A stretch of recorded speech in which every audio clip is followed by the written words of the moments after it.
আসসালামু আলাইকুম, welcome back to my channel NNK lifestyles. আশা করি আপনারা সবাই ভালো আছেন। আজকে আরেকটি নতুন ব্লগ নিয়ে চলে আসলাম আপনাদের মাঝে। তো এটা হলো 14তম রোজার ভিডিও, মানে গতকালের ভিডিও। তো ছোট ভাইয়ের ছেলের বার্থডে হয়ে গেল, আর আজকের দিনটাই ছোট ভাই আছে, তারপরের দিন ভাই চলে যাবে। তো আজকেই সবাই মিলে একসাথে ইফতার সেহরি খাওয়া হবে। তো রান্না বান্না চলছে। এখানে কচুর শাক দেখতে পাচ্ছেন। এই কচুর শাকটা আমার ছোট ভাইয়ের এবং আমাদের বাসার সবার খুব পছন্দ। তো ওই জন্য মা নিয়ে এসেছেন, আর এটা এইভাবে করে রান্না করেন। তো এটা রেসিপি এর আগেও আমার ভিডিওতে আমি শেয়ার করেছি। আর এটা এরকম লিকুইড টাইপের আর কি কচুর শাকটা রান্না করা হয়। আর এটাতে টক হিসেবে তেঁতুলের একটু টক দেওয়া হয়, আর তা না হলে একটু গলা চুলকায় এই কচু শাকটা। আর শাকটা বসিয়ে দিয়েছেন, পরে এটা বাগার দিবেন। সেই সাথে রান্না করব ট্যাংরা মাছ। এখানে কিছু ট্যাংরা মাছ রয়েছে, এগুলোকে কেটে নিলাম। বেশ ভালোই সাইজগুলো, তেমন একটা ছোট না। তো আজকে আলু টমেটো দিয়ে ট্যাংরা মাছ ভেজে তারপরে রান্না করব। সেদিন জলপাই দিয়ে রান্না করেছিলাম, খুবই মজা লেগেছিল। আজকে আলু টমেটো দিয়ে রান্না করব। তো ছোলা আজকে আবার ভিজিয়ে রেখেছিলাম সেহরি খাওয়ার পরে।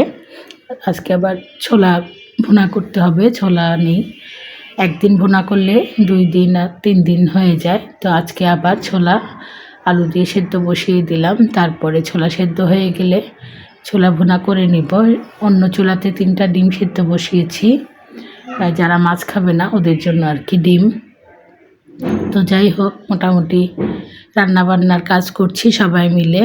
কচু শাকটা মা আর ভাইয়ের বউ মিলে বেছে মাই রান্না করছেন, আর আমি ছোলা সিদ্ধ বসিয়ে দিলাম, ডিম সিদ্ধ বসিয়ে দিলাম, আর সেই সাথে মাছটাও ভেজে নিলাম, আর আলু কেটে টমেটো কেটে নিলাম। সব কিছুই আর কি গুছিয়ে রাখছি, আর যেন তাড়াতাড়ি আর কি বসিয়ে দিতে পারি।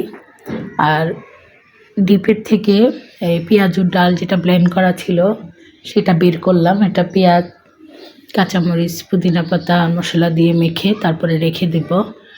আর বেগুনি ভাজবো। আজকে ভাজা পোড়ার মধ্যে পেঁয়াজও আর বেগুনি থাকবে।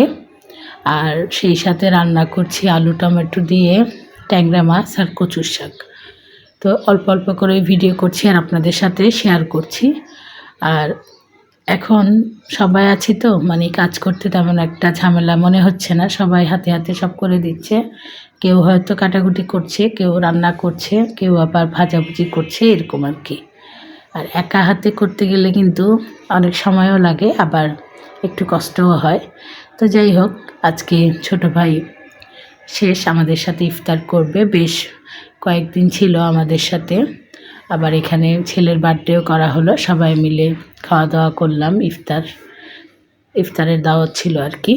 এটা তো ভিডিও আপনাদের সাথে শেয়ার করেছি।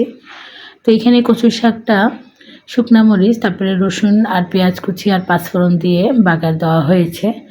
আর এই কচু শাকটা রান্না করতে গেলে অনেক ছিটে, ভয় লাগছিল ভিডিও করার সময়। আর এই যে আমি এখন যে আলুর তরকারিটা বসিয়ে দিচ্ছি। আলু কষানো হয়ে গেলে টমেটো দিলাম, টমেটো দিয়েও ভালো মতো কষিয়ে তারপরে এখন ঝোলের পানি দিয়ে দেব। আর যখন এটা হয়ে যাবে তখন মাছ দিয়ে নামিয়ে ফেলবো। তো এই তরকারিটাও কিন্তু খুবই মজা হয়েছিল, আলু টমেটো দিয়ে ট্যাংরা মাছের। আজকে মাছ ভেজে তারপর রান্না করলাম। 2টা তরকারি খুবই মজা হয়েছে, কচু শাকের তরকারি আর ট্যাংরা মাছের তরকারিটা। আর রমজান মাসে আসলে তেমন একটা খাওয়া যায় না। টক টাইপের কিছু থাকলে আমার কাছে বেশি ভালো লাগে। আবার আমার ছোটো ভাইও টক টাইপের তরকারিটাও ওর খুব পছন্দ। আর ঘরের অন্যান্য সদস্যরাও খায়, তবে আমি একটু বেশি আর কি টক টাইপের তরকারি বেশি পছন্দ করি। ওই জন্যই টমেটো টক কিংবা জলপাই দিয়ে মাছ, মানে কোনো একটা টক তরকারি আর কি রাখতে চেষ্টা করি। তাও আবার শুধু রমজান মাস না, নর্মাল দিনেও আমি টক খেতে খুবই পছন্দ করি। আর এই তরকারিতে ধনিয়া পাতা দিব, ওই জন্য ধনিয়া পাতাটা কেটে রাখলাম। আর এখনকার ধনিয়া পাতাটা কিন্তু তেমন একটা মানে ঘ্রাণ নেই, কেমন জানি। শীতে যেরকম ধনিয়া পাতাতে একটা স্মেল ছিল, এখন আর সেই স্মেলটা নেই। তারপরেও যেহেতু মা নিয়ে এসেছেন, সব কিছুতেই দিই, ছোলা পেঁয়াজও, তারপরে তরকারিতেও দিই। ভালোই লাগে, খারাপ লাগে না। তো এখানে আমার তরকারিটা হয়ে গিয়েছে, মাছ দিয়ে দিলাম, আর কিছুক্ষণ পরে এটা নামিয়ে ফেলবো। তো এদিকে আবার ফল ছিল, এই আপেল, তারপরে গতকালের তরমুজ যিনি এসেছিল ওখান থেকে কিছু তরমুজও ছিল। তো আসরে নামাজের পরে তো ভাজাভুজি করার জন্য চলে আসি। তো ভাইয়ের বউ এদিকে আবার ফল কাটে। তো এখানে যে ছোলা সেদ্ধ করে রেখেছিলাম সেই ছোলা ভুনাটা করে নিচ্ছি।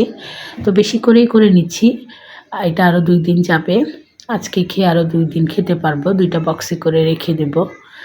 আসলে ফ্রিজ থাকাতে, ওভেন থাকাতে কিন্তু সবার অনেক আরাম হয়ে গিয়েছে।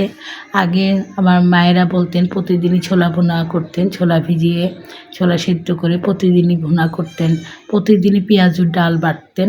এখন আমরা তো অনেক আসলে আরাম পাচ্ছি, এই যে ফ্রিজে রেখে দিচ্ছি, ছোলা ভুনা করে 2 দিন আর করতে হয় না। অনেকে আবার ফ্রোজেন করে রেখে দেন এই আগে ভাগে। আমাদের আবার ফ্রোজেন টাইপের খাবারটা কেউ পছন্দ করে না, টাটকাই সবাই খেতে চান। তো এগুলো তো টাটকাই ভাজা হচ্ছে, শুধু আর কি করে রেখে দেওয়া হয়েছে। যেমন ডালটা ব্লেন্ড করে রাখা হয়েছে, টাটকাই পেঁয়াজ কাঁচামরিচ দিয়ে মেখে তারপরে করছি পেঁয়াজও। আর ছোলাটা জাস্ট একটু ওভেনে গরম করে নেব, এটা ভুনাই আছে। আর তবে ওটা 2 দিন, এর বেশি না, মানে ছোলাটা রান্না করলে 3 দিন আর কি খাই, সেই হলো কথা। তো ওই আরামের কথা বললাম আর কি, যে যেদিন ছোলা ভুনা করা থাকে আর পেঁয়াজুর ডালও বাটা থাকে সেদিন একটু মনে হয় যে কাজ কম, এই আর কি। আর না হলে টাটকা সব কিছুই ভাজাভুজি করে খাই, ফ্রোজেন কোনো খাবারই আমরা খাই না।